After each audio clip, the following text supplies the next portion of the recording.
लद्दाख को पूर्ण राज्य का दर्जा दिए जाने की मांग के साथ सोशल एक्टिविस्ट सोनम वांगचुक तकरीबन 15 दिनों से प्रदर्शन कर रहे थे, भूख हड़ताल पर थे। और कहा यह जाता है कि उनकी मांग पर, उनके इस रवैये के कारण, उनके बयानों के कारण हिंसा फैली और उस हिंसा में 4 लोगों की मौत हुई, 59 लोग घायल हुए, जिसमें 30 पुलिसकर्मी भी शामिल हैं। जब केंद्र सरकार की ओर से ऐसा आरोप लगाया गया कि सोनम वांगचुक ने भड़काऊ बयान दिए हैं जिससे लोग जो है उन्होंने हिंसा कर दी है, इस घटना के बाद एनएसए के तहत उन पर कार्रवाई होती है। 2 दिन पहले उनका जो एक एनजीओ है उस पर एफसीआरए के जो उनका लाइसेंस एफसीआरए का होता है उसे रद्द कर दिया जाता है। फिलहाल खबर ये है कि उन्हें जेल ले जाया गया है। कौन सी जेल है, क्या अपडेट्स हैं, वो तमाम चीज़ें बताएंगे मेरे साथी गौरव ताम्रकार। क्या नई चीज़ें जुड़ी हैं इस मामले में? देखिए, जो लेह में हिंसा हुई उसके बाद सरकार ने जो है उन पे एनएसए लगाया लेह में।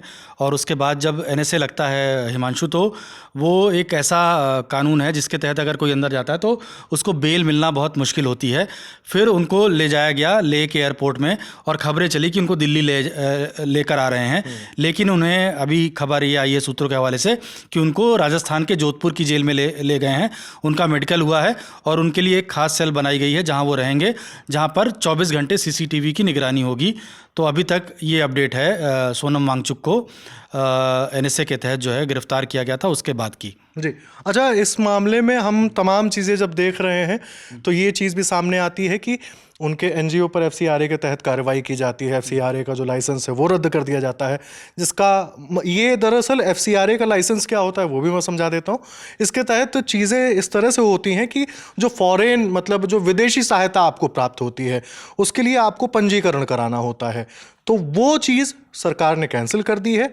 ये अभी अपडेट था। कुछ नई चीज़ अगर आप जोड़ना चाहें। देखिए, एनएसए के तहत जो है जैसा मैंने बताया कि बेल मिलना बहुत मुश्किल होता है।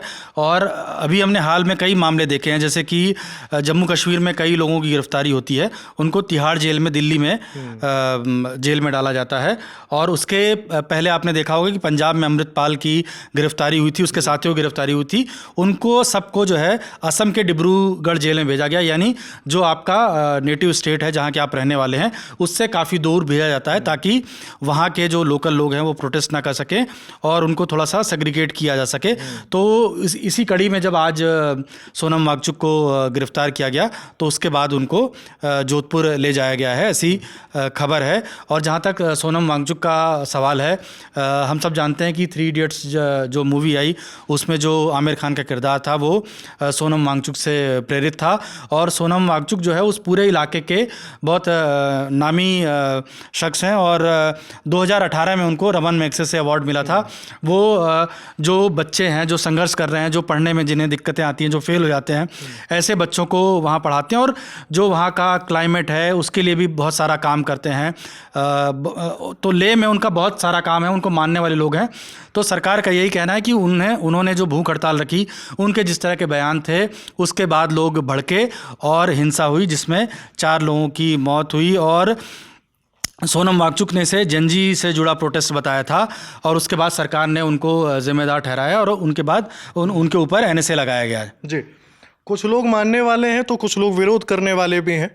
हम जब कुछ मीडिया रिपोर्ट्स पढ़ रहे थे तो उसमें ये भी सामने आता है कि जो आइस स्तूपा का जो जिक्र करते हैं सोनम वांगचुक, उसमें प्लास्टिक का ज़रूरत से ज़्यादा इस्तेमाल किया गया। कुछ पत्र लिखे गए हैं मुखालिफत में भी सोनम वांगचुक के, और कई सवाल भी उठाए गए हैं। जो उन्हें ज़मीन आवंटित की गई उसको रद्द करने को लेकर भी बातें हुई हैं और ऐसी तमाम बातें सामने आ रही हैं। और भी जो अपडेट्स आते जाएंगे दी लल्लन टॉप आपके बीच रखता रहेगा। देखते रहिए लल्लन टॉप। शुक्रिया।